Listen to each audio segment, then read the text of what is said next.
Si vous êtes un e-commerce et que vous utilisez Facebook Ads, c'est le moment d'être très attentif. Dans cette vidéo, je vous explique comment on a généré plus de chiffre d'affaires avec notre client e-commerce avec pourtant moins de budget. Véridique, avec une enveloppe moins élevée de budget, on a réussi avec des actions que vous pouvez tous mettre en place à générer un plus gros chiffre d'affaires que l'an passé et uniquement attribué à Facebook Ads. Bienvenue sur Social Scaling, la chaîne 100% Facebook Ads. Et aujourd'hui, je vous donne une grosse étude de cas qui concerne effectivement un e-commerce. Ce e-commerce est dans le domaine de la santé féminine et propose du consommable, à savoir des produits qui ont une quantité limitée d'utilisation. Pour faire le point sur la situation, en 2023, ce compte a dépensé plus de 220 000 euros sur l'année, soit une moyenne de 600 euros par jour, et a réalisé un CA attribuable à Meta de 1,8 million d'euros. Mais en 2024, ça va être un petit peu plus compliqué. Cette année, l'annonceur rencontre des problèmes internes et ne peut plus être aussi agressif qu'avant sur ses dépenses. Malgré tout,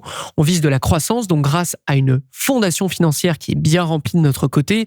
Entre parenthèses, c'est un document qu'on fait pour tous nos clients et qui vous donne la marche à suivre au niveau budget et objectif commercial. On se met d'accord pour viser une croissance d'environ 10% sur l'année avec, je vous le répète, moins de budget qu'avant. En bref, on doit faire plus avec moins. Et c'est pas quelque chose qui nous effraie. Loin de là, c'est même une situation assez commune sur Facebook Ads. À savoir, un compte qui est devenu, entre guillemets, trop gras, sur lequel il faut commencer à corriger le tir et donc couper certains éléments. Et c'est ici que 4 actions vont être mises en place. Et on commence tout de suite avec la première, la compréhension du cycle d'achat. Avec les chiffres de 2023, on commence à comprendre quelque chose. Il y a des jours pour vendre et d'autres où ça ne marche absolument pas. Je vous montre un graphique pour vous aider à comprendre. Comme vous pouvez le voir ici, ce graphique, c'est le pourcentage de budget total investi et de la valeur que traque Meta sur sa plateforme par jour. On est en 2023 et comme vous pouvez l'observer à partir de la deuxième semaine, donc au milieu du graphique, on a une diminution des ventes représentée avec la courbe rouge. Quoi qu'il arrive, même si on augmente le budget, celui-ci est représenté avec la courbe bleue. Et ça, en fait, ça se présente à chaque mois. Peu importe ce qu'on fait, au milieu du mois, il y a une sorte de désert avec Facebook Ads, donc on décide de changer la donne. Alors, non pas en diminuant le budget au milieu du mois, parce que ça veut dire bouger le budget de campagne qui roule depuis des mois, voire des années pour certaines, et du coup c'est un enfer pour l'apprentissage, ça va plutôt être d'augmenter le budget justement vers la fin du mois sur la transition grâce à des campagnes éphémères dédiées à convertir un maximum de prospects qui nous tournent autour. On a une dizaine de campagnes qui ont des noms du style juin, juillet, août, septembre, octobre, etc., etc. L'idée, c'est que chacune de ces campagnes roule une offre en particulier, parce que nous, ça nous permet de faire des tests. Et les offres en question, ça va être 20% de réduction sur la boutique, 15% de réduction si vous générez X euros d'achat, ou sinon 5 euros offerts si vous générez 5 euros d'achat. Donc vous avez vraiment compris, c'est pas ce que j'appelle des offres très agressives, mais elles sont suffisantes pour déclencher l'achat chez des gens qui ne l'ont toujours pas fait. Donc à la fin de l'année, je vais vous le montrer, le ratio il ressemble davantage à cette courbe. Le creux est beaucoup plus marqué parce que cette fois, on ne fait pas l'erreur d'augmenter le budget pendant la période sèche. Accessoirement, vous notez aussi qu'il y a moins d'écart entre les deux courbes par rapport à l'année précédente. On sait comment l'annonceur vend et on joue avec cette situation. On n'essaie absolument pas de forcer les choses. On passe à l'action suivante, casser le e-commerce. Alors, je vous rassure, on n'a évidemment pas cassé le site de l'annonceur, mais au lieu de traiter son offre comme un bloc monolithique, on a commencé à le segmenter par gamme de produits. Cette approche, on l'a depuis 2022, date à laquelle on a lancé notre plus vieille et plus grosse campagne Facebook Ads jamais faite encore. J'en parle d'ailleurs dans cette vidéo que je vous mets aussi en description. Et à l'heure où je tourne d'ailleurs cette vidéo, elle continue de rouler et elle a largement dépassé les 700 000 $ dépensés depuis lancement. Peut-être est-ce notre première et future campagne millionnaire. Je vous donne rendez-vous l'année prochaine pour le savoir. Donc pour ceux qui comprennent absolument pas de quoi je parle, en fait l'idée c'est surtout d'attaquer l'acquisition par gamme de produits. Il est évidemment tout à fait possible de faire des tests par produit, on l'a déjà fait, mais les gammes sont quelque part moins hasardeuses. Pourquoi ? Parce qu'un produit peut flop totalement, alors qu'une gamme, parmi cette gamme, il peut y avoir des produits justement à entourer et sur lesquels vous pouvez faire des tests derrière. D'ailleurs, à ce sujet, j'ai une histoire assez amusante avec des tests. Vous noterez sur cette image que je vous présente que la gamme lubrifiant, elle n'a pas tant fonctionné sur 2 campagnes. Une campagne standard et une campagne Shopping Advantage Plus. Attends, mais une Shopping Advantage Plus, ça résout pas tous les problèmes? La raison, c'est la suivante. Historiquement, le compte ne vend qu'aux femmes. On a de l'historique avec cette audience, du succès avec cette audience, une notoriété aussi auprès de cette audience. Donc, logiquement, on déroule notre meilleur savoir-faire, des pubs style UGC, on voit des mains féminines toucher le produit, la texture, etc. Exactement comme une pub Facebook ou Instagram avec de l'exfoliant ou n'importe quelle crème beauté, peu importe. Mais le succès est zéro au rendez-vous, alors qu'on a tous les codes. La situation, elle va se débloquer dès lors qu'on va cibler les hommes, comme vous pouvez le voir sur la 3e campagne, avec des images très simples, des accroches très simples et ainsi de suite. Ok, on fait une petite pause sur l'épisode parce que j'ai une question à vous poser. Quelle est la solution de reporting que vous utilisez à l'heure actuelle? Chez J7 Media, il faut savoir qu'on a eu de nombreux problèmes de reporting à travers les années. De 1, les solutions nous coûtaient trop cher et de 2, elles buguaient très souvent. Et pour terminer, l'utilisation de ces outils n'était pas toujours très évidente. C'est pour cette raison qu'il y a 1 an et demi, on a pris le taureau par les cornes et on s'est associé pour bâtir une solution qui est absolument parfaite pour nous, à savoir Data Blaster. C'est une solution qui vous permet de connecter toutes vos sources de plateformes publicitaires sur un Looker Studio ou même sur un Google Sheets. Et ça, 2 fois plus vite, mais surtout 5 à 10 fois moins cher que tout ce que vous trouverez sur le marché. Et ce qui est encore plus beau, c'est que l'équipe de Data Blaster est capable de vous accompagner pour bâtir des rapports qui sont complètement personnalisés en fonction de votre organisation. Si ça vous intéresse, sachez que Data Blaster vous propose 2 reporting gratuits pour essayer son service et pour voir si ça vous conviendrait dans votre organisation. Très simple, datablaster.io ou sinon dans les notes de l'émission. Retour à l'épisode. Donc, même un e-commerce 100% féminin, on peut avoir des surprises et il ne faut pas justement se mettre des œillères. Petite synthèse du coup avant de passer à la prochaine action. On teste des gammes, on trouve des gammes ou des produits qui cartonnent, on capitalise dessus, point barre. Action suivante, le Profit X. Alors, si ce terme ne vous est absolument pas familier, c'est évidemment normal. C'est que vous n'êtes pas encore sur la J7 Academy.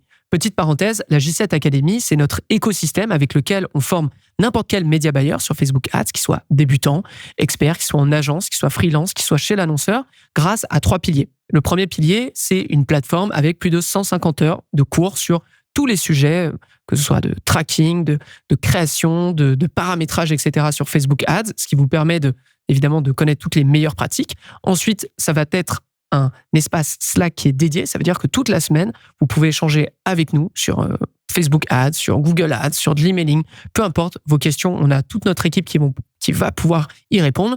Et ensuite, pour terminer, on a 2 workshops par mois. Donc, imaginez le contenu que je suis en train de vous faire, sauf que c'est pendant 1 heure, 2 fois par mois. Et en plus, c'est du contenu qui est totalement exclusif. L'idée, c'est de vous amener au plus haut niveau sur Facebook Ads, mais surtout que vous y restiez. Si ça vous intéresse, j7academy.com ou sinon dans les notes de l'émission, on revient sur notre épisode. Bon, le Profit X, du coup, c'est la situation où une entreprise fait le plus de bénéfices et pour un e-commerce qui vend du consommable, eh bien, vous vous en doutez, c'est quand un client revient pour acheter encore et encore. C'est d'ailleurs pour cette même raison qu'avec ce genre de e-commerce, on peut être beaucoup plus agressif sur notre acquisition parce qu'un client satisfait, il a une durée de vie importante et surtout une LTV qui l'est tout autant. Donc le retargeting n'échappe évidemment pas à ce compte et en plus d'avoir de nombreuses campagnes en catalogue ads, on a aussi une campagne de réachat dont l'objectif est de faire revenir nos clients existants dès qu'ils manquent d'un produit en particulier. Pourquoi une telle campagne est obligatoire sur ce genre de compte? Eh bien, parce que c'est de la liquidité facile, donc de la liquidité qui peut être réinvestie directement dans l'acquisition par la suite. Un peu comme de l'emailing qui va venir terminer le travail ou augmenter encore plus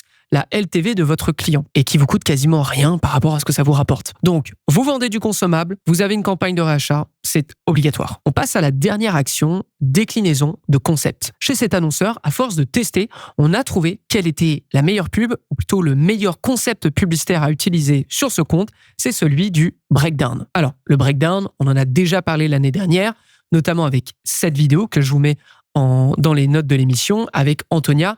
L'idée est la suivante, vous avez un produit au centre de votre photo et autour, vous avez des composants, des ingrédients ou même les bénéfices d'utilisation liés au produit. Mais comment on fait pour se renouveler sans arrêt avec un seul concept? Eh bien, c'est là que ça devient scientifique. Partons de l'exemple suivant. Vous vendez une crème de beauté et là, le concept reste le même. Notre produit, donc la crème beauté, est au centre de l'image. On a les mêmes avantages à proposer, il faut simplement le mettre en scène autrement. Et c'est comme ça qu'on va se retrouver à tester le produit seul en studio ou sur fond coloré, Le produit seul dans une salle de bain, donc une approche un peu plus lifestyle. Le produit avec un corps féminin à côté, histoire de montrer à qui on s'adresse. Le produit avec un modèle féminin qui applique le produit, donc toujours le même objectif. Et pour terminer, le produit avec un close-up sur la texture, sur le packaging, etc. Ce qui est un classique dans ce domaine. Donc, avec un seul concept, on a maintenant plusieurs variables à tester. Et dès qu'on trouve une publicité qui marche, on peut facilement la transformer ensuite en GIF ou en mini-vidéo pour ensuite décliner le format et surtout prolonger le succès dans le temps. Cette approche, on l'a tenue toute l'année avec 35% du budget total et 40 visuels comme vous pouvez le voir. Effectivement, ce sont bien 40 visuels, 40 déclinaisons qu'on a tournées toute l'année et dont les meilleurs sont ensuite partis dans une Advantage Plus.